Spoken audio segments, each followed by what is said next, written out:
तो आज की जो हमारी ये क्लास है, ये क्लास बेसिकली DSSB और उत्तराखंड के स्टूडेंट के लिए है। मैं इस समय आप लोगों से जो बातचीत कर रहा हूँ एम्स के क्वेश्चन पेपर पर, और आज का जो पार्ट हमारा है ये थर्ड पार्ट है। थर्ड पार्ट पर हम लोग आज जिक्र करेंगे। मैंने लास्ट टाइम में आप लोगों से बताया भी था कल की क्लास में कि मैं क्वेश्चंस बना के आप लोगों को कुछ इस तरीके से शो करूँगा। उस PDF में आपको साफ ग्रीन कलर का दिखाई दे रहा था, इस वजह से मैंने पैटर्न थोड़ा सा आज जो है चेंज कर दिया है। ठीक रहेगा। अब इसमें आप लोग जो है, आपको ग्रीन कलर नहीं, आप यहाँ पे आइडेंटिफाई नहीं कर पाएंगे, आपको अब सोचना पड़ेगा। ठीक है ना। वैसे में तुरंत आप लोग जैसे ग्रीन कलर वाला देखते थे, आप सीधा क्लिक करके आप उसका जवाब दे देते थे।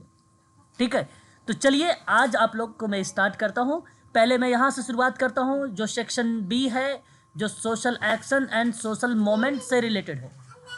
किसने सुझाव दिया कि पेशेवर रूप से प्रशिक्षित और सामाजिक कार्यकर्ता अपने कार्यक्रमों को 2 स्तरों पर विकसित कर सकते हैं। निवारक और विकासात्मक और उपचारात्मक शब्दों को रिप्रेजेंट किया है। ऑप्शन आपका करेक्ट क्या होना चाहिए, ये शायद मैंने कल बताया भी था। प्लीज बताइए। Option MM Desai. MM sir option C, MM MM Desai. Desai.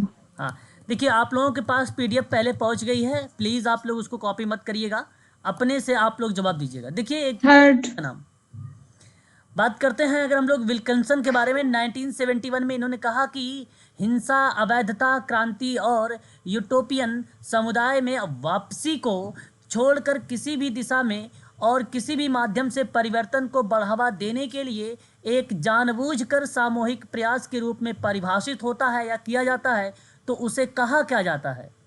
उसे सामाजिक आंदोलन कहा जाता है। सामाजिक आंदोलन। हाँ, उसे सामाजिक आंदोलन कहा जाता है, और ये आपने करेक्ट जवाब दिया है। अगला सवाल। अब ये सवाल आपको बताना है। मैंने 2 प्रश्न आप लोगों को उसमें करवाए थे। निम्नलिखित में से कौन सा सामाजिक आंदोलन और सामाजिक क्रिया के बीच समानता नहीं है, ये अब बताइए। चलिए शुरू करते हैं। अब ध्यान से आप लोग यहाँ पे सोच समझ कर इसका जवाब भी आप लोगों को बताना है, और सत्य जवाब बताइए क्या होना चाहिए। क्वेश्चन नंबर 3 आपसे कहा है कि is not a similarity between social movement and social action को लेकर। पहला ऑप्शन कहता है कि दोनों ही व्यावसायिक समाज कार्य की पद्धतियां हैं क्या, जो सामाजिक आंदोलन और सामाजिक क्रिया के रूप में आप जान रहे हो। Both are professional social work method. दूसरा कहता है कि दोनों जन भागीदारी पर टिके हुए हैं। कहने के मतलब आप ये कह सकते हो कि both are based on public participation पर बेस्ड है। जन भागीदारी का मतलब पब्लिक पार्टिसिपेट होता है। तीसरा, दोनों की सत्ता विरोधी के रूप में यानी एंटी गवर्नमेंट है। और चौथा कहता है कि दोनों भावनात्मक भाषण और नारों के माध्यम से लोगों की चेतना पर कब्जा करते हैं। सही जवाब आपको बताना है। करेक्ट ऑप्शन सर एक नंबर पहला होगा, दोनों ही व्यावसायिक समाजकार की पद्धति नहीं है, एक है सिर्फ सामाजिक एक्शन और मतलब सोशल एक्शन। सवाल क्या कहा है? सवाल कहा है सामाजिक आंदोलन सामाजिक क्रिया के बीच में समानता नहीं है। समानता नहीं है, इक्वलिटी नहीं है। देखो, सामाजिक आंदोलन सामाजिक क्रिया में जन भागीदारी होगी, लोगों का जमावड़ा होगा, यस या नो? Yes sir. होगा सर। Yes sir. सत्ता यानी सत्ता के विरोध में कार्य होगा कि नहीं? जन आंदोलन में भी और सामाजिक क्रिया में सत्ता का विरोध किया जाएगा, एंटी गवर्नमेंट का विरोध किया जाएगा। जी सर, किया जाएगा। बिल्कुल होगा, विरोध होगा। और भावनात्मक भाषण और नारों के माध्यम से लोगों की चेतना पर कब्जा, यानी एक प्रकार से आप ये कह लीजिए कि इमोशनल स्पीच। और अगर हम बात करें स्लोगन, क्या स्लोगन होते हैं, भाषण वगैरह होते हैं उसमें? Yes sir. नारे और सोशल क्रिया में होते हैं। बिल्कुल, ये भी सत्य है। तीसरा कहता है, एक पहला ऑप्शन कहता है आपसे कि दोनों ही व्यावसायिक समाज कार्य की पद्धतियां हैं। दोनों तो नहीं है, एक है। तो मैं ऑप्शन नंबर ए का चुनाव कर लूं? बताइए ऑप्शन ए यस सर। कर लूं? जी सर। यस हाँ, sir. Option A he correct जवाब होगा यहाँ पे, है ना। ऑप्शन ए आपका सत्य माना जाएगा। ठीक है, जी सर। अगली बात करते हैं। अब ध्यान सुनिएगा, क्वेश्चन नंबर नेक्स्ट हमारे सामने है ना। कहता है क्वेश्चन नंबर 4 कहता है आपसे कि जनसंख्या में बुजुर्गों को यानी 60 वर्ष और उससे अधिक आयु का बच्चों 0 से 14 वर्ष तक अनुपात हो जाता है। बताइए, निर्भरता अनुपात, पहला ऑप्शन। दूसरा, बुजुर्गों से बच्चों का अनुपात। तीसरा, उम्र बढ़ने का सूचकांक। चौथा, उम्र बढ़ने का अनुपात के रूप में। आपको जवाब बताने हैं इसके अंतर्गत, है ना। बुजुर्गों से बच्चों का अनुपात। सब निर्भरता अनुपात। First sir A, first option A, option निर्भरता अनुपात। यस ऑप्शन निर्भरता ए। अनुपात। Okay okay okay. सर सूचकांक हो सकता है। यहाँ जैसे अगर मैं बात करूँ थर्ड। आपसे, देखिए लिखा है कि जनसंख्या में बुजुर्गों का 60+ और उससे अधिक आयु का, बच्चों में 0 से 14 वर्ष के अनुपात का जो किया जाता है वो उम्र बढ़ने का सूचकांक में किया जाता है, जिसको आप लोग क्या बोलते हैं, एजिंग इंडेक्स कहते हैं। क्या बोलते हैं आप लोग, एजिंग एजिंग इंडेक्स। हाँ, और ये आपका ऑप्शन जो जाएगा, ये पहला ऑप्शन, सॉरी यहाँ पे थर्ड ऑप्शन आपका करेक्ट माना जाएगा। Third option. सर क्लास अब सुनिए, सर क्लास ज्वाइन का मैसेज आ रहा है किसी का। सर रेनू को ज्वाइन कर लो, वो ज्वाइन नहीं हो रही। अच्छा हो गई सोनी जी, अभी अभी हुई हूँ, थैंक यू। ठीक है। अब यहाँ पे थोड़ा सा ठीक है दी। हाँ, अब थोड़ा सा ध्यान दीजिए, ठीक है। मैं बीच में ज्वाइन कर रहा हूँ, ठीक है, जो बच्चे आते रहेंगे। तो एजिंग इंडेक्स एक विशिष्ट आबादी में आपको बताता है कि 14 वर्ष से कम उम्र के प्रति 100 व्यक्तियों पर बुजुर्ग आबादी की संख्या को संदर्भित करता है। उसी को एजिंग इंडेक्स के नाम से जानते हैं। फिर से सुनिए, एजिंग इंडेक्स एक विशिष्ट आबादी में 14 वर्ष से कम उम्र के प्रति 100 व्यक्तियों पर बुजुर्ग आबादी की संख्या को संदर्भित करता है। इस प्रकार का जो सूचकांक होता है वो जितना अधिक होगा, इसका परिणाम उतना ही पुराना होगा, इतना ही पुराना होगा। तो इसके अंतर्गत अगर मैं आपसे बात करूं तो ऑप्शन जो जाएगा उम्र बढ़ने के सूचकांक में ऑप्शन थर्ड माना जाएगा, ना कि ऑप्शन नंबर आपका पहला माना जाएगा। निर्भरता सूचकांक, या आपको मैं ये कह लूँ कि निर्भरता एक अनुपात है, इसको डिपेंडेंसी रेशियो कहते हैं हम लोग। और निर्भरता अनुपात ना जानते हो, आश्रित आयु क्या है, ये आश्रित आयु है 15 से कम और 60 से अधिक। 14 यहाँ पे लिखा हुआ है, 0 से 14 वर्ष लिखा हुआ है, उसमें लिखा निर्भरता 15 से कम, 15 से कम, ठीक है। और 60 से अधिक के लोगों का आर्थिक रूप से सक्रिय आयु, यानी आप ये कह लीजिए कि 15 to 59, ठीक है, लोगों का अनुपात होता है ये, इसी को निर्भरता अनुपात कहते हैं। बच्चों और वृद्धों का प्रतिशत निर्भरता अनुपात को प्रभावित करता है, क्योंकि समूह उत्पादक नहीं है इस वजह से, ठीक है। तो आपका निर्भरता अनुपात वहां पे लागू होता है, ठीक है। ये बात आप ध्यान में रखिएगा। अगर मैं आपसे बात करूं ऑप्शन सेकंड को लेकर, तो बुजुर्गों से बच्चों का अनुपात पूछा है, बुजुर्गों से बच्चों का अनुपात पूछा है ना। इसके अंतर्गत अगर मैं बात करूं तो बुजुर्ग जनसंख्या बढ़कर 6.9% हुई है, और 14 वर्ष से कम उम्र के बच्चों की संख्या घटकर 30.1% रह गई है, 30.1% रह गई है। हालांकि यहाँ ऐसा कोई तथ्य बेसिकली मेंशन नहीं होता है, फिर भी अगर आपको ध्यान रखना है कि जनसंख्या यहाँ पे परसेंटेज में डिफाइन होगी, और बुजुर्ग जनसंख्या बढ़कर 2000 की प्रक्रिया में 6.9 हुई, और 14 वर्ष से कम बच्चों की जनसंख्या घटकर 30.1 रह गई। 2050 तक तो बच्चों की जनसंख्या घटकर 20.1%, ठीक है, या आप 20.1% हो जाएगी 2050 तक में। इससे कार्यशील जो है लोगों की संख्या घट रही है। वहीं भारत में अगर मैं बात करूं तो 11.6 करोड़ लोग जनसंख्या का 8.9% है, यानी 60 वर्ष की उम्र से अधिक लोग 8.9% लोग हैं। और ये दर्शाता नहीं है क्योंकि यहाँ पे बच्चों भी लिखा हुआ है, बच्चों से भी लिखा हुआ है, इसलिए आपका ये भी एलिमेंट हो जाएगा। उम्र बढ़ने का अनुपात, इसका मतलब है कि एजिंग रेशियो और रेशियो की बात किया है इसने, है ना। और यहाँ 65% आता है, यहाँ क्या आता है 65%। बच्चों की आयु को दर्शाया गया है 20 वर्ष और वृद्ध व्यक्ति की, बुजुर्ग व्यक्ति को 65 वर्ष, और इस वजह से ये भी नहीं होगा। और जनसंख्या में बुजुर्ग को लेकर 60 वर्ष, बच्चों को लेकर 0 से 14 वर्ष की आयु उम्र बढ़ने के सूचकांक में एजिंग इंडेक्स में दर्शाया गया है। और ऑप्शन नंबर आपका 3 सही है। तीसरा ऑप्शन आपका करेक्ट माना जाएगा, इसलिए आपको तीसरे को ध्यान में रखना होगा। ठीक है, अगला सवाल, इनमें से कौन सा दुनिया का एकमात्र देश है जहां भ्रम कल्याण के लिए प्रशिक्षित सामाजिक कार्यकर्ताओं को नियोजित करने के लिए कुछ निर्दिष्ट प्रकार के उद्योगों के लिए वैधानिक आवश्यकता है? और 4 ऑप्शन आपके सामने दिए गए हैं, आपको बताना है कौन सा ऑप्शन करेक्ट होगा।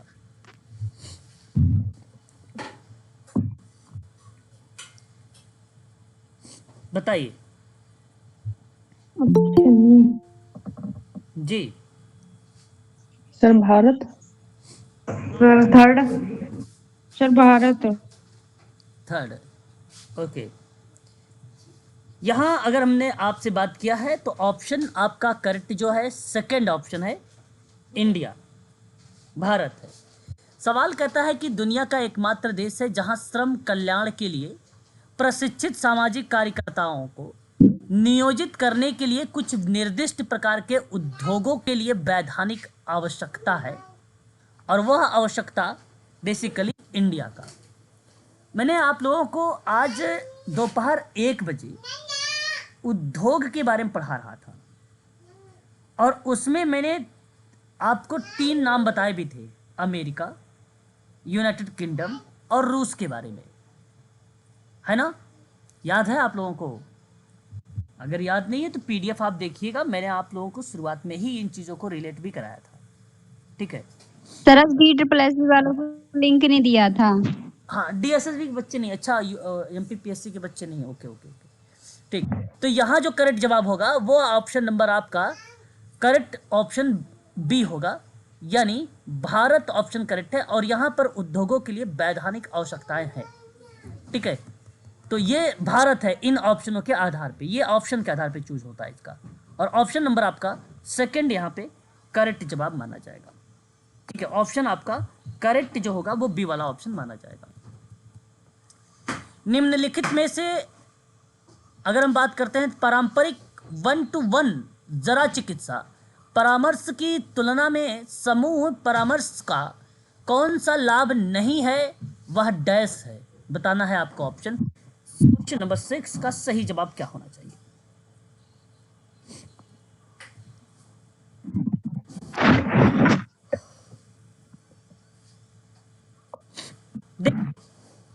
जरा चिकित्सा लोगों के साथ परामर्श करने की प्रक्रिया है, ठीक है, जो एक साधारण सामाजिक। Sir 4 number. जी क्या कह रहे हो? मैं जरा चिकित्सा लोगों के साथ परामर्श करने की एक प्रक्रिया है ना, एक प्रक्रिया है जो एक साधारण सामाजिक परिवेश में की जाती है, जिसमें परामर्शदाता जो मनोवैज्ञानिक कौशल और ज्ञान में व्यवसाय रूप से सक्षम है, वृद्ध लोगों को उनकी ज़रूरतों के लिए उपयुक्त तरीकों से सहायता करना चाहता है। उस परिप्रेक्ष्य में कहा गया कि पारंपरिक 1-to-1 जरा चिकित्सा परामर्श की तुलना में समूह परामर्श का कौन सा लाभ नहीं है।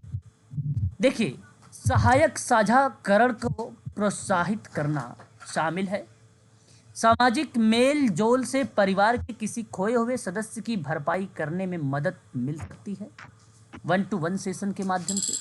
उम्र बढ़ने और मृत्यु के प्रति परामर्शदाता की अपनी अनसुलझी भावनाओं को निष्प्रभावी किया जा सकता है। प्रश्न है कि समूह परामर्श का कौन सा लाभ नहीं है? तो प्रत्येक व्यक्ति विशिष्ट आवश्यकताओं की सर्वोत्तम ढंग से पूरा करने के लिए व्यक्तिगत योजनाएं बनाने में सक्षम बनाता है। तो व्यक्तिगत योजनाएं, तो सवाल होना चाहिए व्यक्तिगत परामर्श का लाभ। ये सवाल ऑप्शन जो सेकंड है ये किसका दिया गया पॉइंट है? तो ये आप कह सकते हो व्यक्तिगत परामर्श का लाभ लिखा हुआ है। तो ऑप्शन कौन सा सही आएगा? Option number 2। आपका यहाँ पे करेक्ट हो जाएगा, सही जवाब। सर जरा चिकित्सा कब लागू की गई थी? ये जेरेंटोलॉजी, जिसको हम वृद्धों के बारे में जब हम अध्ययन करते हैं उसके बारे में बताता है।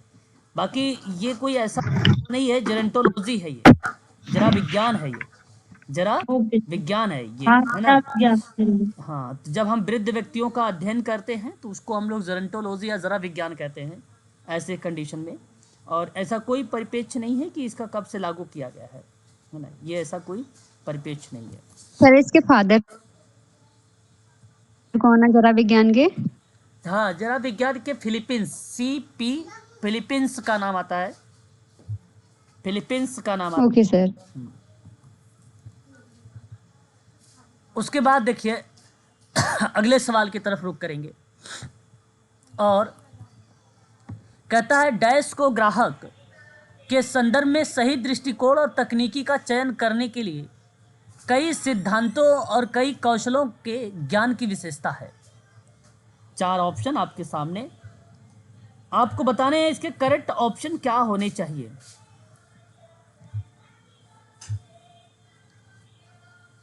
प्लीज। सर संकट में बीज बचाव करना। ओके, देखिए sir option first. Okay, client के संदर्भ में डैश करके कहा है, क्लाइंट के संदर्भ में, है ना? किसके? क्लाइंट के संदर्भ में आपसे पूछा है कि दृष्टिकोण और तकनीकी का क्लाइंट के लिए, है ना? क्लाइंट का मतलब ग्राहक ही होता है। तो कई सिद्धांतों और कई कौशलों का ज्ञान की विशेषता दर्शाती है। देखो, संकट के बीच बचाव करना क्राइसिस इंटरवेंशन कहलाता है, यानी इसको बोला जाता है क्या? संकट हस्तक्षेप। हस्तक्षेप बोला जाता है इसको, ठीक है। अब सुनिए, किसी घटना या स्थिति की धारणा है। संकट क्या है? किसी घटना या स्थिति की धारणा है या असहनीय कठिनाई के रूप में जो व्यक्ति के संसाधनों और मुकाबला करने के तंत्र में बेसिकली सामने आता है। तो इस जो क्राइसिस है, जो ये क्राइसिस इंटरवेंशन है, इस दौरान हम क्या करते हैं? खोए हुए के बारे में, जैसे सामान्य दुख व्यवहार को शामिल किया गया। इसमें कहा गया कि खोए हुए के बारे में चिंता, खोए हुए के साथ पहचान, अपराध और शत्रुता की अभिव्यक्ति, दैनिक दिनचर्या में कुछ अव्यवस्था, दैनिक शिकायतों के लिए कुछ सबूत, इस तरीके के असामान्य व्यवहार को दर्शाया गया और उनका एक प्रकार से हस्तक्षेप करता है। सवाल मैंने आप लोगों से ये नहीं पूछा है कि कुछ सामान्यतः दुख व्यवहार को शामिल किया गया हो, और मैं आपसे कहूँ कि उन दुख व्यवहार को बताइए किसके अंतर्गत शामिल होते हैं जहाँ पहचान की जा सकती है। तो वो क्राइसिस इंटरवेंशंस में पहचान की जा सकती है। सवाल तो यहाँ पे दृष्टिकोण और तकनीकी का चयन करने के लिए कई सिद्धांत और कौशल का ज्ञान की विशेषता बताता है। तो वो कौन विशेषता बताता है? वो क्राइसिस इंटरवेंशन या तो आइडेंटिफाई होती है, यहाँ तो आइडेंटिफाई होती है, लेकिन एक ऑप्शन बी आ रहा है, पारिवारिक चिकित्सा भी। उम्मीद है पारिवारिक चिकित्सा डॉक्टरों को जीवन भर लोगों को प्रभावित करने वाली बीमारियों को रोकना, निदान करना और उनका इलाज करने एवं प्रशिक्षित किया जाता है। तो चिकित्सकों को पारिवारिक चिकित्सक में सामान्य चिकित्सक सहित कई शर्तों के द्वारा इसको संदर्भित किया जाता है ना? तो मातृत्व शिशु स्वास्थ्य सेवा, शिशु स्वास्थ्य, मातृ स्वास्थ्य, परिवार नियोजन, गर्भाशय ग्रीवा इत्यादि की जांच की जाती है पारिवारिक चिकित्सा। और इस तरीके के ऑप्शन जो है, इस तरीके के क्वेश्चन को रिलेट नहीं कराया गया है, इसलिए फैमिली थेरेपी भी यहाँ पर आपका नहीं होगी सही। फैमिली थेरेपी भी आपका यहाँ पे करेक्ट जवाब नहीं होगा, इसलिए आपको ये भी ध्यान में रखना होगा। फैमिली थेरेपी एक टॉक थेरेपी के रूप में जानी जाती है, जो परिवार के सदस्यों के बीच बेहतर बनाने पर ध्यान केंद्रित करती है। मानसिक स्वास्थ्य और व्यवहार संबंधी सैद्धांतिक, जैसे शराबी द्रव्य सेवन विकार, ठीक है, इत्यादि कोई भी विकार है, उनमें इलाज में मदद करता है पारिवारिक चिकित्सा। टॉक थेरेपी के नाम से जाना जाता है। व्यवहारों में सुधार पर यह केंद्रित है फैमिली थेरेपी, है ना। तो यहाँ ऐसे शब्द मेंशन नहीं किए गए हैं। यहाँ जीवन में नए बदलाव लाने की बात होती है, उम्र बढ़ने के साथ आने वाली बदलाव और चुनौतियों की बात होती है ना। इन सभी चीज़ों की, भाई बहन के झगड़े, माता पिता बच्चों का झगड़ा, इन सभी के बारे में, सुलह के बारे में जिक्र किया जाता है। डाइवोर्स वगैरह की बात होती है तो भी फैमिली थेरेपी के ही माध्यम से उसको ठीक किया जाता है ना। इसके अंतर्गत कुछ सिद्धांत भी शामिल किए गए हैं, कई सिद्धांत इसके अंतर्गत आते भी हैं। उन सिद्धांतों को भी आप लोग ध्यान में रखिएगा। जैसे फंक्शनल फैमिली थेरेपी एक होता है। व्यवहार संबंधी एसोसिएटेड वाले जो बच्चे होते हैं, वो परिवार की मदद के लिए, डॉक्टर के लिए अक्सर इस प्रकार का उपयोग किया जाता है, उसको हम फंक्शनल फैमिली थेरेपी कहते हैं। विवाह परामर्श जिसको बोलते हैं, युगल थेरेपी कहा जाता है इसको। नामित पारिवारिक चिकित्सा भी शामिल होता है, सामुदायिक पारिवारिक चिकित्सा शामिल होता है, सिस्टमगत एक पारिवारिक चिकित्सा होती है, वो भी शामिल इसी में होता है, ठीक है। इत्यादि थेरेपी के माध्यम से फैमिली थेरेपी दी जाती है, ठीक है। तो यहाँ पर ये शामिल नहीं है। एक है वैवाहिक परामर्श, जो इसी का पार्ट था। एक आप देख रहे हैं उदार दृष्टिकोण। क्या देख रहे हैं? उदार दृष्टिकोण। उदार दृष्टिकोण को ग्राहक के संदर्भ में सही दृष्टिकोण और तकनीकी का चयन करने के लिए कई सिद्धांत और कई कौशलों को ज्ञान की विशेषता बताता है, इसलिए ऑप्शन नंबर आपका डी करेक्ट होगा। उदारवाद एक राजनैतिक और नैतिक दर्शन है जो स्वतंत्रता, शासित की सहमति और कानून के समक्ष समानता पर आधारित होती है। यहाँ व्यक्तिगत अधिकारों की बात होती है, नागरिक अधिकारों की बात होती है, मानवाधिकारों की बात होती है, पूंजीवाद की बात होती है, लोकतंत्र की बात होती है, धर्मनिरपेक्ष की बात होती है, लिंग समानता की बात होती है। तभी आप कौशल और सिद्धांत को यहाँ पर लागू कर सकते हो, है ना। तभी आप वहाँ पर इन चीज़ों को लागू कर सकते हो। इस बात को आप लोग ध्यान में रखेंगे। इसको बोला जाता है लिबरल अप्रोच। क्या बोला जाता है इसको? लिबरल अप्रोच बोला जाता है, ठीक है, याद रखिएगा। इसी को दृष्टिकोण भी कहा जाता है, ठीक है। ऑप्शन सही जवाब होगा डी यहाँ पर करेक्ट। व्यक्तिगत को व्यक्ति की स्वयं की वृद्ध बनाने की धारणा को डैश कहा जाता है। सामाजिक वृद्धावस्था, अवधारणात्मक वृद्धावस्था, मनोवैज्ञानिक वृद्धावस्था, जैविक वृद्धावस्था। सही जवाब इस सवाल का क्या होगा, है ना। सर मनोवैज्ञानिक वृद्धावस्था। मनोवैज्ञानिक, साइको जो है साइकोलॉजिकल ओल्ड एज, है ना, साइकोलॉजिकल ओल्ड एज, मनोवैज्ञानिक वृद्धावस्था सही जवाब है। व्यक्ति की अगर स्वयं को सिद्ध मानने की अवधारणा को हम लोग कह सकते हैं मनोवैज्ञानिक वृद्धावस्था को, और ये ऑप्शन आपका करेक्ट होगा। एक देखिए सामाजिक वृद्धावस्था होता है। बेसिकली यहाँ पर सामाजिक पेंशन राज्य के किसी व्यक्ति के भुगतान का एक धारा है जो किसी की सेवानिवृत्त होने से शुरुआत होती है, और यह सेवानिवृत्त नहीं लिखा हुआ है ऑप्शन में, और आपका ये सामाजिक वृद्धावस्था को रिप्रेजेंट करती है। कॉन्सेप्चुअल या परसेप्शन वृद्धावस्था, इसका आधार पर वृद्धावस्था का एक गतिशील प्रक्रिया मानी जाती है। वृद्धावस्था की एक गतिशील प्रक्रिया मानी जाती है, गतिशील प्रक्रिया मानी जाती है। इसके अंतराल में अनेक प्रकार के जटिल शारीरिक परिवर्तनों का पुंज शामिल होता है। भ्रांतियों के साथ ये दिखाई भी देता है, ठीक है। और वृद्ध अवस्था की जो आयु है वो 60+ मानी जाती है, चाहे वो मेल हो चाहे वो फीमेल। एक है जैविक वृद्धावस्था। जैविक उम्र का तात्पर्य शरीर में होने वाले परिवर्तन से, ठीक है, जो आमतौर पर लोगों की आयु बढ़ने के साथ घटित होती है।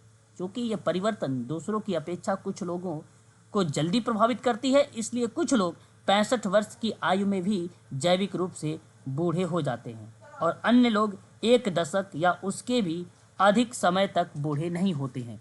वह प्रक्रिया जैविक वृद्धावस्था को दर्शाती है। इस बात को भी ध्यान रखिएगा। ऑप्शन यहाँ पे जो करेक्ट होगा वो मनोवैज्ञानिक वृद्धावस्था करेक्ट होगा। मनोवैज्ञानिक उम्र लोगों के कार्य करने और महसूस करने के तरीकों पर आधारित है, इसलिए आप कह सकते हो कि व्यक्ति की स्वयं को वृद्ध मानने की धारणा को ही मनोवैज्ञानिक वृद्धावस्था कहा जाता है। ठीक है, ऑप्शन जो जाएगा आपका यहाँ पे करेक्ट जवाब ऑप्शन नंबर सी होगा सही जवाब। क्लियर है? एक बार स्पष्ट करिए। Yes sir. ओके। हाँ जी सर। क्वेश्चन नंबर 9, निम्नलिखित में से किसने परिवार केंद्रित समाज कार्य अभ्यास, ध्यान रखिएगा, परिवार केंद्रित समाज कार्य अभ्यास यानी ये सूक्ष्म कार्य है, चलो ठीक है, के परिस्थितिकी परिप्रेक्ष्य का प्रस्ताव रखा जो पारिवारिक मूल्यांकन की एक समग्र योजना है? ब्राउन और डेविस, हर्टमैन और layered, William and Thompson, Smith and Johnson. सही जवाब क्या होना चाहिए? सर ब्राउन और Davis. Sir D. Okay D. Smith और जॉनसन। स्मिथ और जॉनसन। ओके, देखिए यहाँ अगर हम बात करें, यहाँ सवाल हमारे सामने क्या है?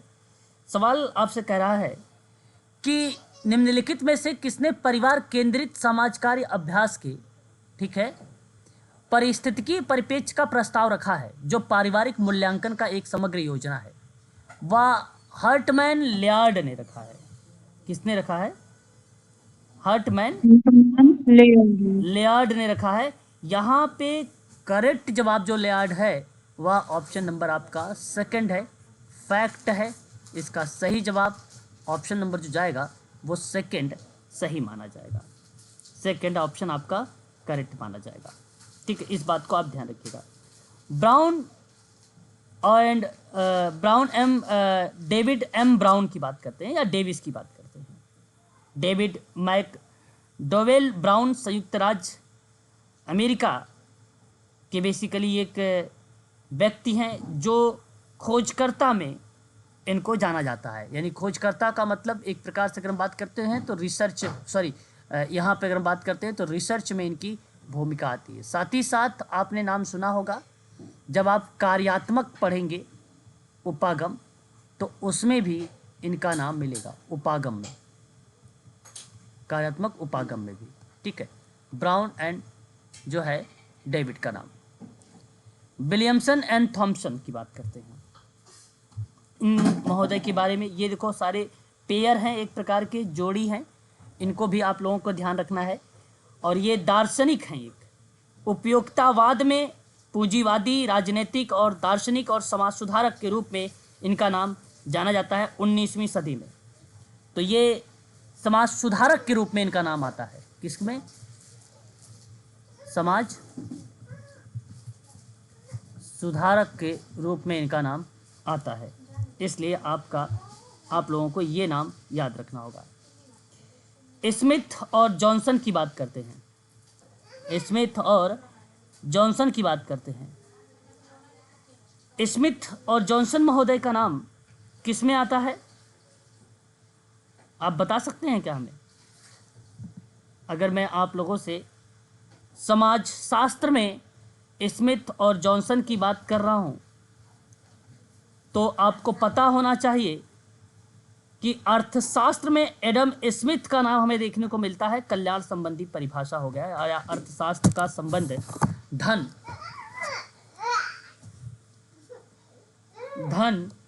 के उपयोग और उत्पादन, विनिमय और वितरण से संबंधित इनका नाम हमें देखने को मिलता है विद्वान का। आवाज मेरी क्लियर है? जी सर क्लियर है। तो यहाँ जो करेक्ट जवाब जाएगा ऑप्शन नंबर, अगर मैं आप लोगों से बात करूं तो करेक्ट जो माना जाएगा वो ऑप्शन आपका बी सत्य माना जाएगा, यानी सेकंड ऑप्शन। क्वेश्चन नंबर 10 कहता है कि समाज कार्य अभ्यास में किसी संकट की स्थिति में उपयोग की जाने वाली एक विधि है, जैसे कि परिवार में अचानक मृत्यु या विवाहोत्तर संबंध, जहां मूल्यांकन चरण के दौरान सामाजिक कार्यकर्ता यह सुनिश्चित करता है कि परिवार के सदस्य अपनी भावनाओं को प्रकट करें, तो वह प्रक्रिया वैवाहिक परामर्श में होगी, विवाह पूर्व परामर्श होगी, या पारिवारिक चिकित्सा होगी, या संकट के बीच बचाव करना होगा, जिसको आप क्राइसिस कहते हैं। ये क्राइसिस नहीं है, ये क्राइसिस है, क्राइसिस है। बताइए क्या जवाब होना चाहिए यहाँ पे करेक्ट। 4 ऑप्शन दिए गए हैं आपके सामने। फैमिली थेरेपी भी यहाँ पे है। पारिवारिक चिकित्सा। थर्ड ये ऑप्शन पारिवारिक चिकित्सा। अच्छा, अब सुनिएगा थोड़ा सा। संकट में बीच बचाव करना। Okay, option number 4 sir. देखिए समाज कार्य अभ्यास में, देखिए सुनिए, समाज कार्य अभ्यास में समझिए, किसी संकट की स्थिति में उपयोग की जाने वाली एक विधि है। कोई संकट है, उस समय हमें क्या करना है, उसका उपयोग करना है।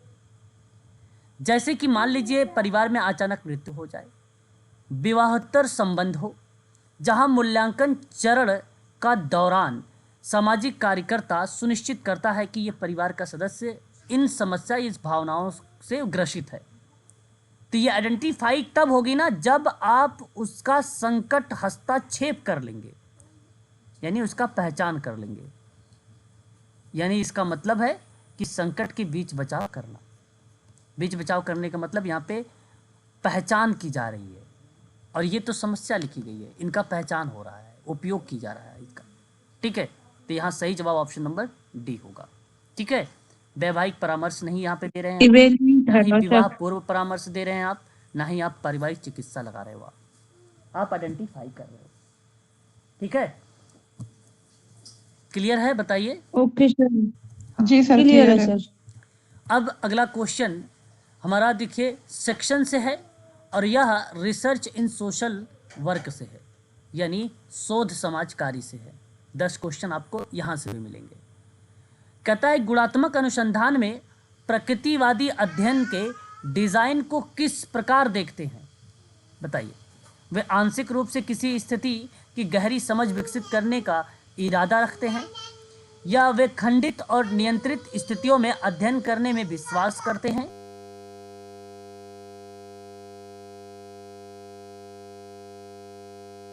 वर्क, ठीक है, वे उन परिकल्पनाओं और स्थितियों पर स्पष्ट बयान देते हैं जिससे डेटा एकत्र और विश्लेषण और व्याख्या की जाती है। और चौथा, वे बिना किसी प्राथमिक सिद्धांत को ध्यान में रखे डेटा संग्रह के लिए क्षेत्र में जाते हैं। तो प्रकार्यवादी या प्रकृतिवादी अध्ययन के डिजाइन को किस प्रकार आप देख सकते हो? बताइए। गुणात्मक अनुसंधान में प्रकृतिवादी अध्ययन को देखना है आपको। सर पहला परिकल्पना वाला। गुणात्मक अनुसंधान में स्क्रीन नहीं दिख रही अध्ययन है। के डिजाइन को किस प्रकार देखा जाएगा? प्रकृतिवादी अध्ययन को हमें देखना है ना। एक प्रकार से नेचर जो शब्द है उसके पॉइंट ऑफ व्यू को हमें स्टडी करना है, और वो आपको बताना है कि वह क्वालिटेटिव रिसर्च के अंतर्गत आता है तो किन पार्टों को रिलेट कराएगा। आप डेटा कलेक्ट कर रहे हो, यानी वे बिना किसी प्राथमिक सिद्धांत को ध्यान में रखे डेटा संग्रह के लिए क्षेत्र में जाते हैं। इसका मतलब यही है प्रकृति अध्ययन या ऑप्शन नंबर 4। ऑप्शन 4 आपका करेक्ट होगा, है ना। विश्लेषण बेसिकली उसकी व्याख्या करना, ये वर्णात्मक दर्शाता है। यहाँ पे वर्णात्मक अध्ययन लिखा होता है प्रकृतिवाद का, जो ऑप्शन 3 है। ऑप्शन ए आंशिक रूप से प्रक्रिया में साझा करता है, तो ये थोड़े बहुत प्रक्रियाओं को, यानी यहाँ पे दूसरे शब्द को रिलेट करता है, आंशिक रूप दर्शाता ही नहीं। खंडित के रूप में विश्लेषण अध्ययन दिखता, खंडित और नियंत्रित स्थितियों में अध्ययन करने का विश्वास को क्या दर्शाता आपको, जो है विश्लेषण अध्ययन दर्शाता। और आंशिक रूप से किसी स्थिति को गहरी समझ विकसित करने के परिप्रेक्ष्य में विवरणात्मक, जिसको हम डिस्क्रिप्टिव बोलते हैं, वो भी आपको यहाँ पे दर्शाता। ठीक है, तो यहाँ तो प्रकृतिवादी अध्ययन था। ऑप्शन नंबर आपका 4 करेक्ट यहाँ पर माना जाएगा। ऑप्शन 4 सही जवाब है। ये एम्स मेडिकल सोशल वर्क का क्वेश्चन पेपर है ना। अगला सवाल, शोध में केस स्टडी पद्धति का प्राथमिक फोकस क्या हो सकता है? केस स्टडी की पद्धति का शोध में केस स्टडी पद्धति का प्राथमिक फोकस क्या है, बताना है आपको। और इसका सही जवाब क्या माना जाएगा बताइएगा please. Second option sir. Sir fourth वाला। फोर्थ ऑप्शन बता रहे हो। निम्नलिखित यहाँ सवाल क्या है, शोध में केस स्टडी पद्धति का प्राथमिक फोकस क्या है। Option number 3 third. Okay sir आप ही समझा दीजिए, तुक्का देखिए, सही यहाँ नहीं पे है लगाना। किसी दी गई स्थिति में किसी विशेष इकाई के विशिष्ट पहलुओं की जांच की जाती है। अरे भाई, अगर केस स्टडी लिखा है तो इसका मतलब है कि ये किसी यूनिक पर बात कर रहा हो, किसी विशेष इकाई पर बात कर रहा होगा, उसकी विशिष्ट पहलुओं की जांच कर रहा होगा। इसका मतलब तो यही होगा भाई। सांख्यिकीय विश्लेषण के माध्यम से डेटा की जांच तो केस स्टडी का प्रक्रिया में मानी तो जाती है, लेकिन ये प्राथमिक फोकस है ही नहीं। मतलब सबसे प्राथमिकता आप इसको दो तो ये अच्छी बात है नहीं। पहले तो हमें ये बताना है कि वो केस स्टडी है, ये तो बाद की बात आएगी। डेटा जांच वगैरह की, सर्वे करना, डेटा विश्लेषण करना, परिणाम सारणीबद्ध रूप से प्रस्तुत करना, ये भी बाद की प्रक्रिया है। और नमूना आकार को कवर करना, बड़े पैमाने पर सामाजिक रुझान, ये तो बिल्कुल गलत है, ये तो गलत ही है ना, ये तो यूज ही नहीं होगा, इसका पार्ट ही नहीं है। तो ऑप्शन केवल यहाँ पर फोर्थ जाएगा, यानी डी ऑप्शन करेक्ट जाएगा। केवल इकाई शब्द यूनिट को दर्शाता है, और यूनिट जो शब्द है वो केस स्टडी को दर्शाता है। यही आपका सही जवाब हो जाएगा। निम्नलिखित में से कौन सी गुणात्मक शोध पद्धति नहीं है। आपको पता होना चाहिए गुणात्मक शोध पद्धति के अंतर्गत कौन कौन सी चीजें आती है। सर सेकंड वाला। ओके, क्योंकि ये एक्सपेरिमेंटल पर बेस्ड है ना, प्रयोग यानी जी सर। पर बेस्ड है ना, और सर पर, ठीक है। तो गुणात्मक है गहराई से साक्षात्कार, ये इसकी पद्धति है। मामले का अध्ययन करने के संबंध में बात करते हैं तो भी इसकी पद्धति है, ये है कि नहीं, जी सर। है ना, यानी केस स्टडी। और मुद्दे सामूहिक चर्चा यानी इशू ग्रुप डिस्कशन, ये भी experimental research basically is not qualitative research method, है ना। ऑप्शन नंबर आपका करेक्ट हो जाएगा यहाँ पर, सेकंड जवाब, सेकंड आपका सत्य हो जाएगा यहाँ, ठीक है। उसके बाद क्वेश्चन नंबर 4, गुणात्मक अनुसंधान में प्रकृतिवादियों द्वारा निम्नलिखित में से किस कारक पर जोर दिया जाता है। किस कारक पर जोर दिया जाता है बताइए।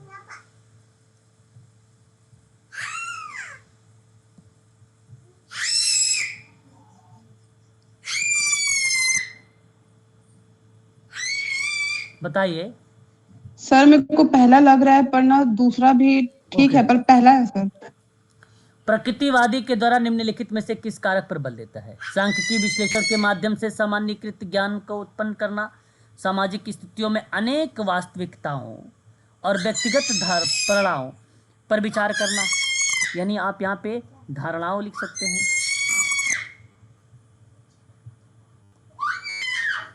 शोधकर्ता पूर्वाग्रह के बिना मूल्य मुक्त जांच स्थापित करना, पूर्वाग्रह पे। और दो घरों के बीच कारण और प्रभाव संबंध की पहचान करना। अब ये भी देखो प्रयोगात्मक है ना, प्रयोगात्मक है। जी सर। बेसिकली यहाँ सही जवाब जो होगा आपका, गुणात्मक अनुसंधान में प्रकृतिवादी के द्वारा निम्न में से कौन से कारक पर जोर देता है, वह ऑप्शन आपका सेकंड करेक्ट, बी। अनेक वास्तविकताओं और व्यक्तिगत धारणाओं पर विचार दिया जाता है। यह आपका ऑप्शन सेकंड वाला करेक्ट होगा, ठीक है।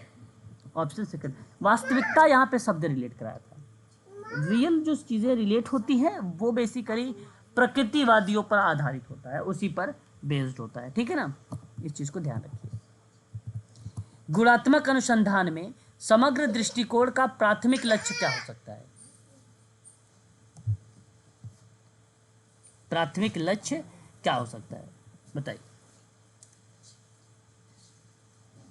देख, गुणात्मक शोध में अगर हमने बात किया है समग्र दृष्टिकोण यानी टोटल, और प्राथमिक लक्ष्य की बात किया है।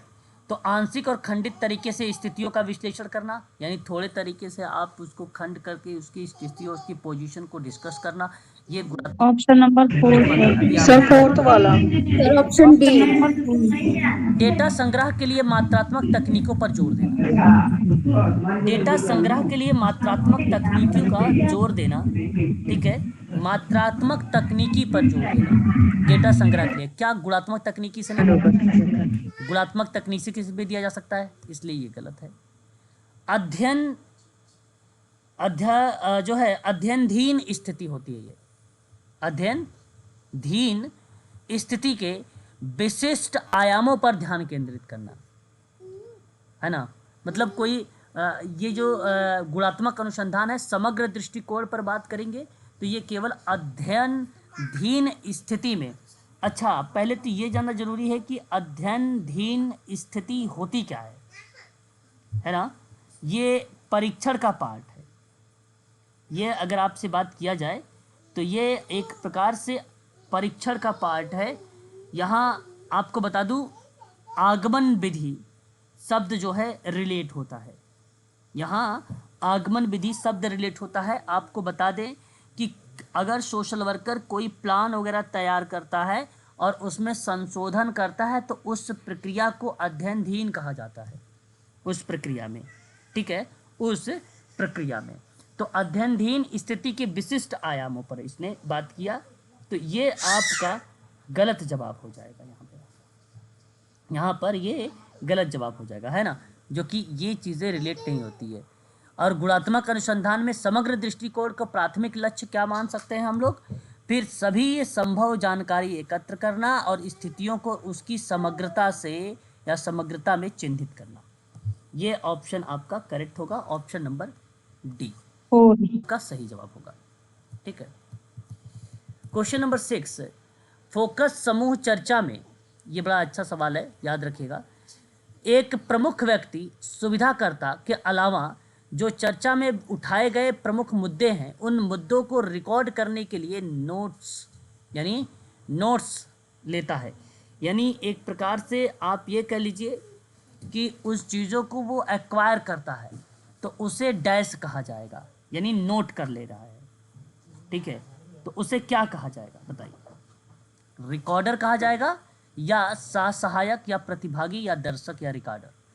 जो फोकस समूह व्यक्ति जो है सुविधादाता के अलावा, सुविधाकर्ता के अलावा जो चर्चा में उठाए गए प्रमुख मुद्दों को रिकॉर्ड करने के लिए नोट्स लेता है, उसे क्या कहा जाता है, तो उसे रिकॉर्डर कहा जाता है।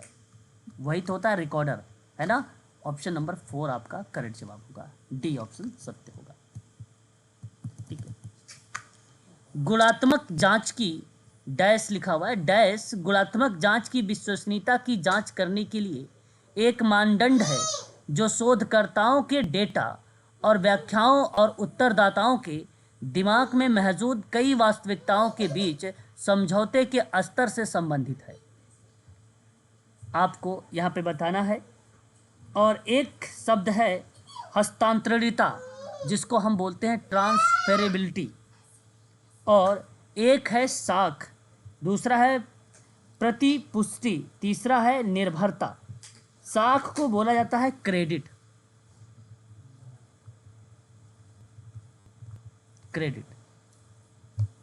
है ना।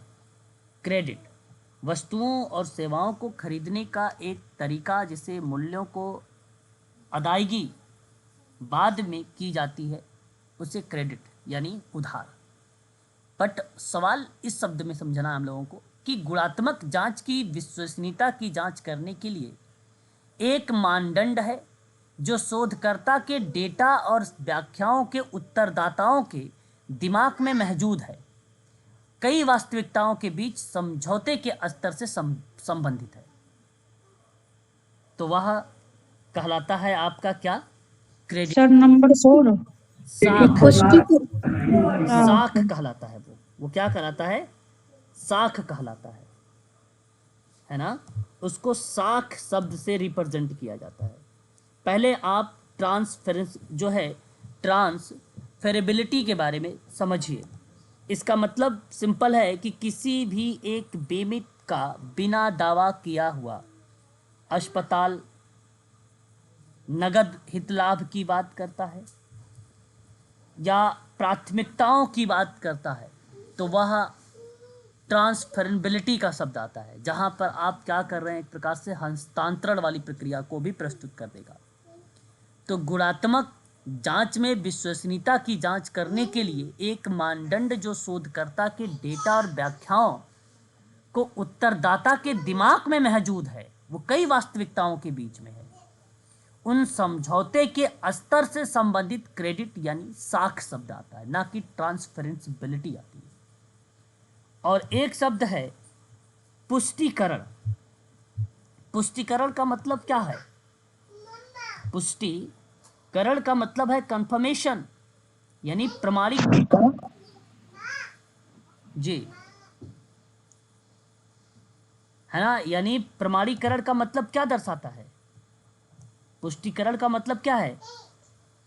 आप सिंपल शब्दों में सर किसी चीज को कंफर्म कर देना। किसी चीज को क्या कर देना? पुष्टि पुष्टि करना चाहिए।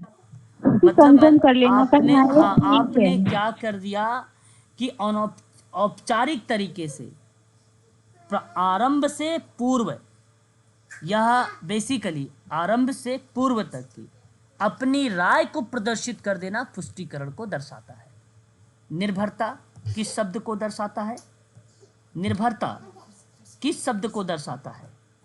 एक ऐसी प्रक्रिया को जिसके माध्यम से परिधि वाले राष्ट्रों को अंतरराष्ट्रीयता पूंजीवादी प्रणाली में संगठित करने का प्रयास किया जा रहा हो, यानी जो समाज में विकृतियां पैदा हो रही हैं, उन्हीं विकृतियों को जो है एक प्रकार से पुनर्वासित किया जाए, उसका बदला जाए, चेंज किया जाए, वही कहलाता है निर्भरता।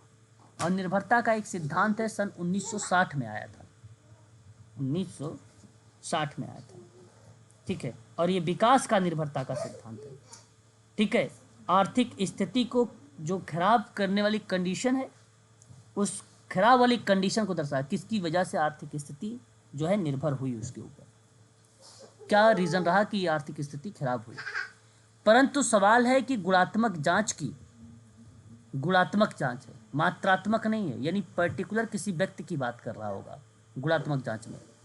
और विश्वसनीयता की जांच करने के लिए एक मानदंड दर्शाया गया, रीति रिवाज परंपरा, जो आप के डेटा और व्याख्याओं और उत्तरदाताओं के दिमाग में मौजूद है। कई वास्तविकताओं के बीच में समझौते के जो स्तर हैं वो क्रेडिट कहलाते हैं, वो साख कहलाते हैं। ऑप्शन सेकंड करेक्ट जवाब, ऑप्शन सेकंड।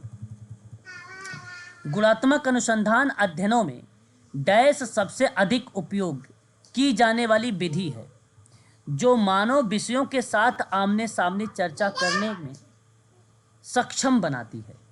प्रयोग विधि, अवलोकन विधि या संपूर्ण साक्षात्कार या सर्वेक्षण विधि? सही जवाब सर गहराई से साक्षात्कार। जी, option number C. Option number C, गहराई से, है ना, संपूर्ण साक्षात्कार की प्रक्रिया, आमने सामने की चर्चा है। बिल्कुल सही जवाब ऑप्शन नंबर थर्ड, यानी सी करेक्ट जवाब। आसान सवाल था, है ना, कीवर्ड से भी आप इस सवाल को कर सकते थे। गुणात्मक शोध शब्द मुख्य रूप से किसको संदर्भित करता है? चार ऑप्शन आपके सामने, किसको संदर्भित करता है? गुणात्मक शोध, फोर्थ नंबर। ये गुणात्मक जांच के लिए की जाएगी जांच है? नहीं, ये गुणवत्ता की जांच मात्रात्मक में होती है। Option number 4 sir. सांख्यिकीय विश्लेषण का उपयोग करके संख्या का शब्द कहाँ यूज होता है? संख्या शब्द यूज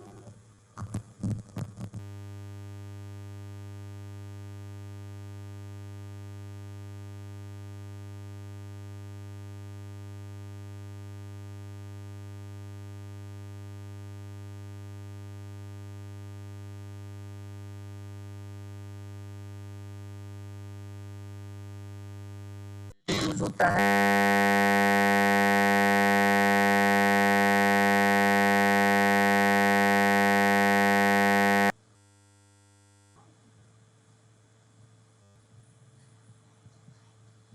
नंबर वगैरह कहाँ बोला भी तो करा, आप लोग बोलते नहीं हो आप लोग।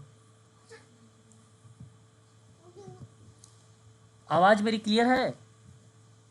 Hello hello. हाँ जी सर, हाँ, क्लियर है सांख्यिकी शब्द कहाँ यूज होता है?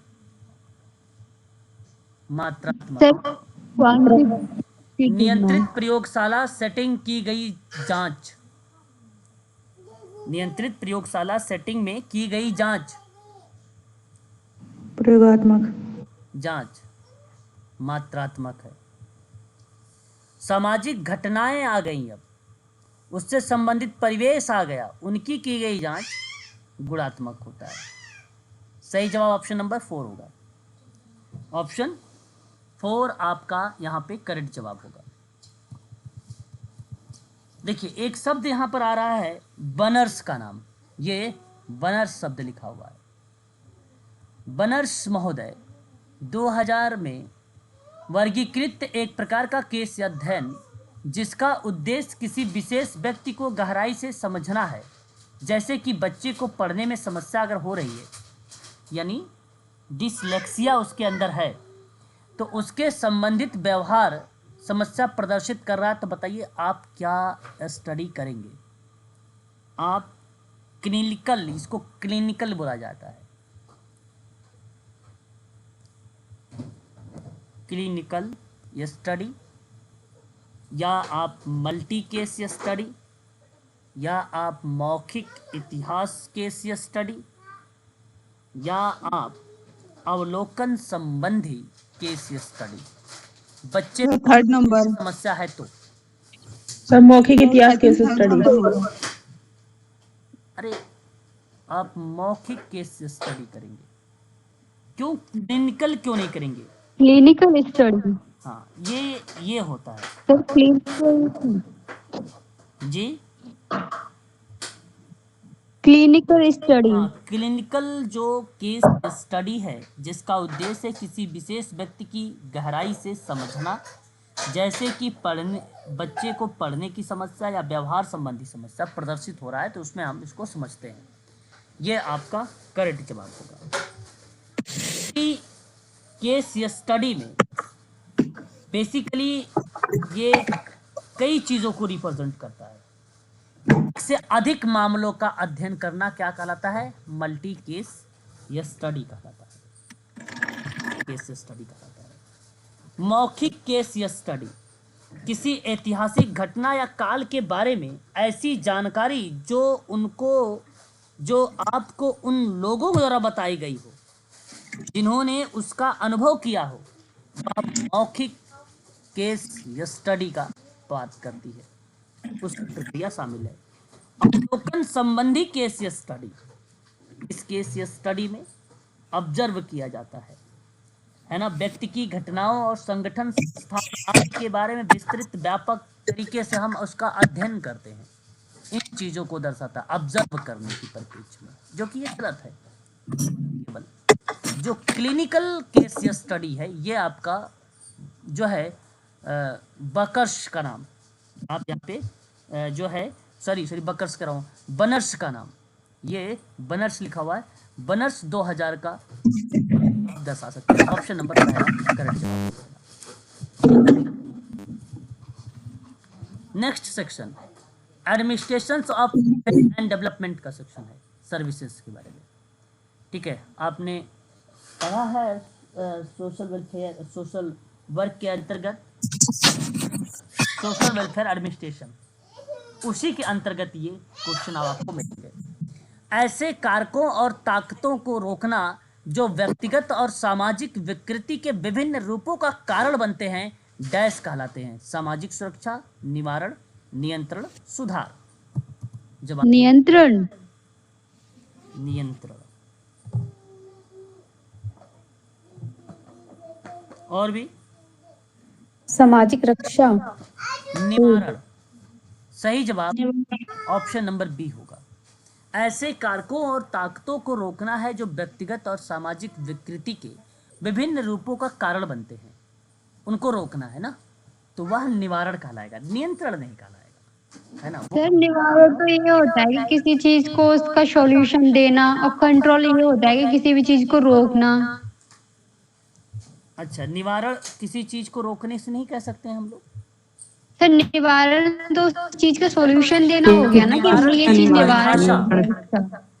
देखिए, निवारण की परिभाषा सिंपल शब्दों में आप रोकना भी कहोगे, ठीक है, ध्यान सुनिएगा, दूर हटाना भी कहोगे, ठीक है। इस शब्द को हम क्या बोलेंगे, निवारण बोलेंगे, पहली बात, ठीक है।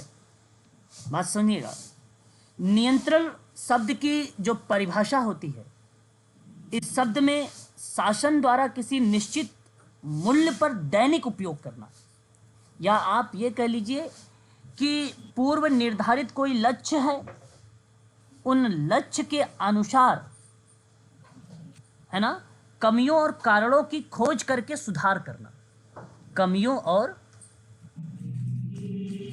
कारणों को खोज कर उनका सुधार करना होगा, ठीक है। इस शब्द में हम लोग इसको क्या बोलेंगे, नियंत्रण कहेंगे। तो सुधार की परिभाषा क्या बनेगी, है कि नहीं, मन में आ रहा होगा आप लोगों को। सुधार मतलब सीधा होता है परिवर्तन से, किससे, परिवर्तन से। हाँ, फिकेशन यानी परिवर्तन से।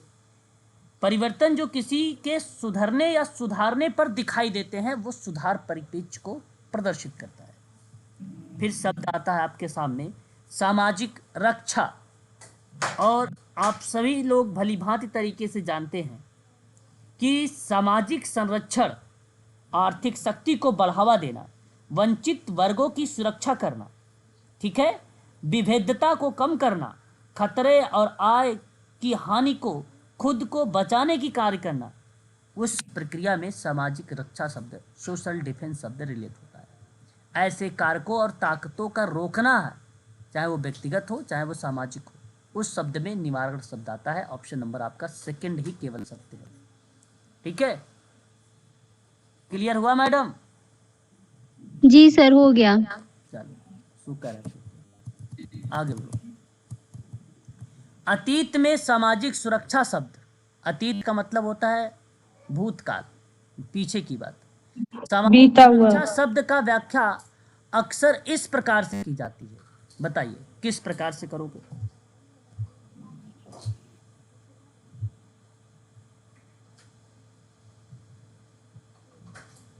बोलिए किस तरीके से आप करोगे। अपराध और अपराधियों का किसी भी आवश्यक माध्यम से दमन करना, किसी भी माध्यम से दमन करना। दमन का अर्थ जानते हो, आत्मनियंत्रण। हाँ जी। क्या होता है, आत्मनियंत्रण। आत्मनियंत्रण होता है। नियंत्रण। पर आप देखो, दमन आप ये भी कह सकते हो कि बलपूर्वक शांत करने का काम, बलपूर्वक शांत करने का काम को भी बता सकते हो। तो सामाजिक सुरक्षा शब्द की व्याख्या अक्सर अतीत में अपराधों और अपराधियों का किसी भी आवश्यक माध्यम से दमन करना ही होता है, आत्मनियंत्रण पर बात होती है। आपराधिक कानून के प्रति सत्ता, अगर हम बात करते हैं इसके अंतर्गत, सत्तावादी दृष्टिकोण का वैधनीकरण करना। क्या करना है, वैधनीकरण सिंपल शब्द है, संस्थागत तरीके से या किसी आचार्य संहिता के माध्यम से, है ना, आप उसको सुधारने का प्रयास करते हो अधिकार के माध्यम से, तो उस परिपेक्ष को दर्शाता है, जो कि ये सामाजिक सुरक्षा का पार्ट नहीं है, ठीक है, ये प्राधिकरण का पार्ट है, अथॉरिटी का पार्ट है। पुनर्वास उपायों के माध्यम से अपराध के विरुद्ध समाज की सुरक्षा करना है, पुनर्वास के उपाय से, मॉडिफिकेशन, रिहेबिलिटेशन के माध्यम से अपराध के विरुद्ध समाज की सुरक्षा करना। ये आपका गलत है, क्योंकि सामाजिक सुरक्षा अतीत शब्द को व्याख्या के रूप में हमें दर्शाता है अपराधों और अपराधियों के किसी भी आवश्यक माध्यम से दमन करने के परिप्रेक्ष्य में। सामाजिक न्याय समानता को बढ़ावा देना, ये शब्द बेसिकली मेंशन नहीं है। ऑप्शन केवल पहला करेक्ट जवाब होगा ऑप्शन नंबर ए सत्य होगा। किशोर न्याय बच्चों की देखभाल संरक्षण अधिनियम 2015 है। इसके तहत बच्चों के लिए परिकल्पित और प्रदान किए गए संस्थागत और गैर संस्थागत कार्यक्रम और सेवाएं के डैश अंतर्गत आती है। तो बुजुर्गों की देखभाल और सुरक्षा आता है कि बेघर देखभाल और सुरक्षा आता है, बच्चों की देखभाल और सुरक्षा आता है कि युवा महिलाओं की देखभाल और सुरक्षा आता है, क्या आता है इसमें? किशोर न्याय बच्चों की देखभाल, बुजुर्गों की देखभाल, बुजुर्गों की देखभाल, बच्चों की देखभाल, बच्चों की देखभाल आता है भाई। संस्थागत और गैर संस्थागत कार्यक्रम और सेवाओं के अंतर्गत जो है बच्चों की देखभाल और सुरक्षा आती है। ये बात ध्यान रखिएगा, यहाँ पे लिखा नहीं है बच्चों, क्वेश्चन नहीं भी तो देखो लिखा हुआ ना, क्वेश्चन में ही लिखा हुआ बच्चों की देखभाल और संरक्षण अधिनियम 2015। सही जवाब ऑप्शन नंबर 3 है आपका। सही जवाब ऑप्शन नंबर आपका 3 है। ठीक है, अगला सवाल, राष्ट्रीय सामाजिक रक्षा संस्थान के अंतर्गत कौन से क्षेत्र शामिल हैं?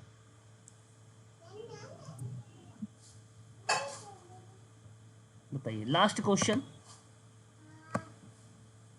किशोर न्याय प्रशासन। राष्ट्रीय सामाजिक रक्षा संस्थान के अंतर्गत वो कौन सा क्षेत्र शामिल है? सर सी, ऑप्शन सी, अनुसूचित जाति के ऑप्शन नंबर 3 सर।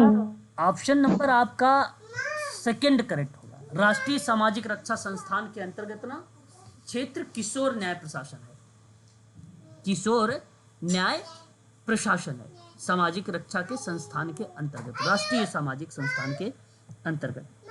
ठीक है, तो यहाँ आपका जो बनेगा वो किशोर न्याय शब्द रिलेट होगा, क्योंकि संस्थान सामाजिक रक्षा के क्षेत्र में निवारण, उपचार, पुनर्वास, उपकरण, कार्यक्रम, नीति को विकसित करेगा। इसी क्षेत्र में अनुसंधान, प्रशिक्षण भी चीजें शामिल होंगी। ठीक है, तो एक सामाजिक रक्षा के क्षेत्र में एक न्यूडल प्रशिक्षण अनुसंधान संस्थान है राष्ट्रीय सामाजिक रक्षा संस्थान, जिसको आप जानते हो, और ये किशोर न्याय प्रशासन से संबंधित है। ऑप्शन केवल और केवल बी आपका करेक्ट जवाब है। ठीक है, कल हम लोग और भी सवालों पर बात करेंगे। ठीक है, और भी चीज़ें हैं इसके अंतर्गत, उनको बारे में भी हम लोग कल देखेंगे। ठीक है, तो आज के लिए बस इतना ही रखिए। ठीक है, चल सर दोनों क्लास सेंड कर दे।